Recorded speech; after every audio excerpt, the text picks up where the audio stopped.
Do I think Caitlin Clark's going to start today? Maybe, but I think it's going to be her least minutes. I think hockey subs are going to be back. I think we see... My hope is that Ray Burrell plays 30 minutes and Kiki Iriafen and Mo Billings play 25, 30 minutes each. That would kind of be my hope. 75 points. That's not a typo. That's the expected margin of victory when Team USA faces New Zealand today. And if you think that sounds absurd, you haven't been paying attention to just how outmatched this matchup really is. New Zealand already lost to Senegal by 15 points. Senegal, a team that USA would demolish by 50 without breaking a sweat. So the real question isn't whether USA wins, it's whether this game even matters for what we're trying to figure out about this roster. I don't know if we're going to see them, take the piss early. I still think Caitlin is going to come off the bench. I think she's going to come off the bench in all 5 games.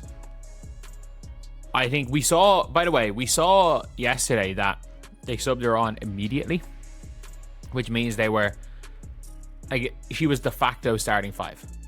They subbed her on immediately. 3 minutes into the game, Caitlin gets subbed into the game. And I'm like, okay. If that happens, then it's just you're not starting by formality. It was like in the Olympics where they'd sub off Taurasi after 3.5 minutes. Here's what makes this game interesting despite the inevitable blowout. Caitlin Clark came off the bench in the opening game, got subbed in after just 3 minutes, and the coaching staff made it look like a formality. She wasn't really a bench player. She was a starter who happened to enter the game 90 seconds late, but that pattern tells us something about how Cheryl Reeve is managing the optics versus the reality of this roster. Chelsea Gray is going to start every single game, that's locked in, which means Clark's role is already defined, regardless of what the starting lineup card says. They're +2 in the 10 minutes she didn't play. They're +2 in the 17, or in the 10 minutes she did play. They were +18.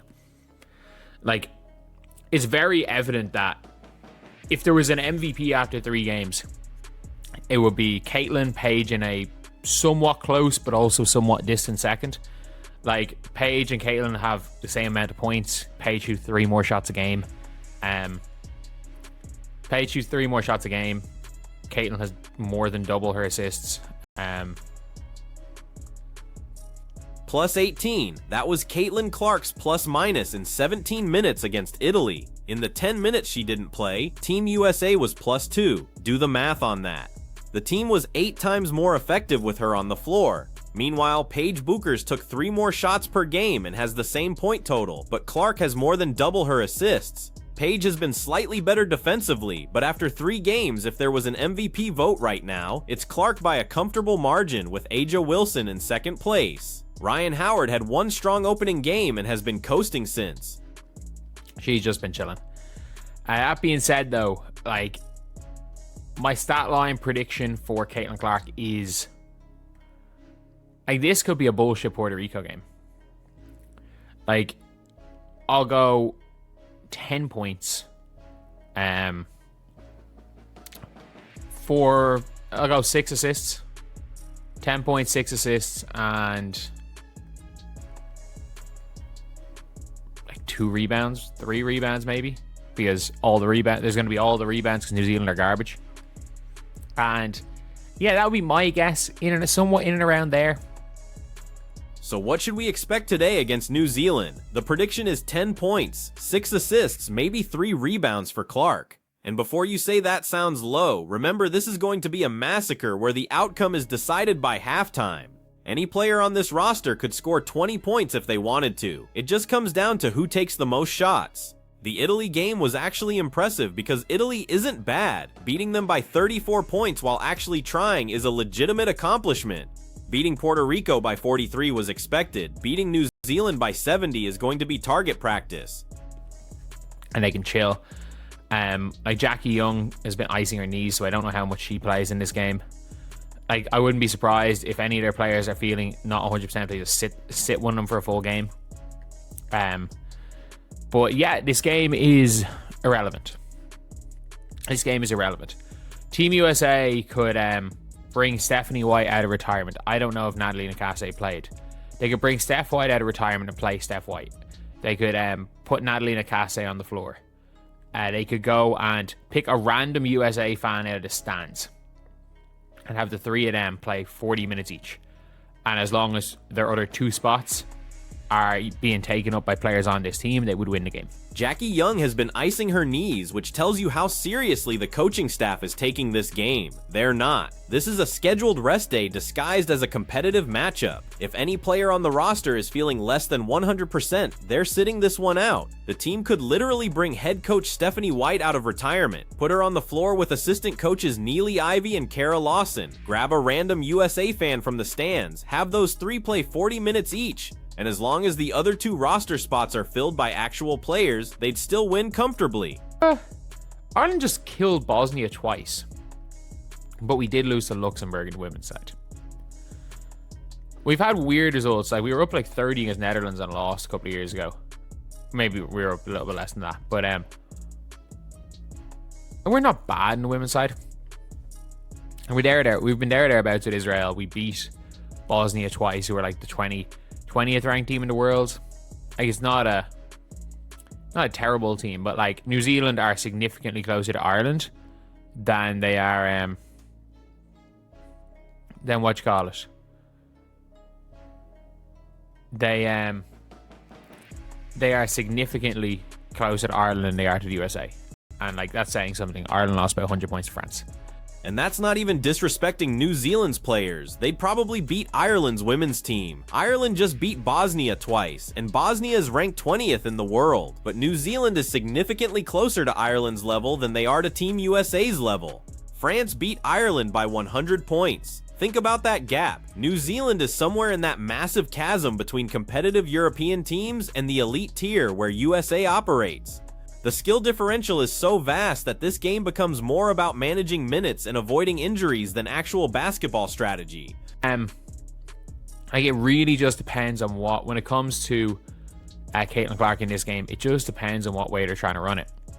Like, if they just want to show, if they are literally like, you know what, we've been playing ball, we want this to be a showcase. We want to beat the Harlem Globetrotters. We want, the fans watching on TV to really enjoy this. We're going to beat teams by 60, and we're going to beat this team by 70, and we're going to play up-tempo, free-flowing basketball. Caitlin Clark might have 20 and 20. That's not even exaggeration. So the real intrigue is whether Team USA decides to turn this into a showcase. Do they want this to be a Harlem Globetrotters exhibition, where they're beating teams by 60 and 70, playing up-tempo, free-flowing basketball for the fans watching on television? If they do that, Caitlin Clark could genuinely finish with 20 points and 20 assists. That's not hyperbole. The talent gap is that extreme, but the smart money says they won't. They'll play their rotation, get everyone some run, and keep the score to a respectable 50-point victory instead of the 70-point demolition that's actually possible. Here's what this game actually reveals about the Team USA roster construction and Cheryl Reeve's coaching philosophy. The decision to bring Clark off the bench isn't about performance, it's about veteran hierarchy and maintaining locker room dynamics. Chelsea Gray is the floor general, the trusted leader, the player who's been through multiple international competitions. She gets the ceremonial start even though her actual minutes might be fewer than Clark's by the end of the tournament. What we saw against Italy was the blueprint for how this team is going to operate in meaningful games.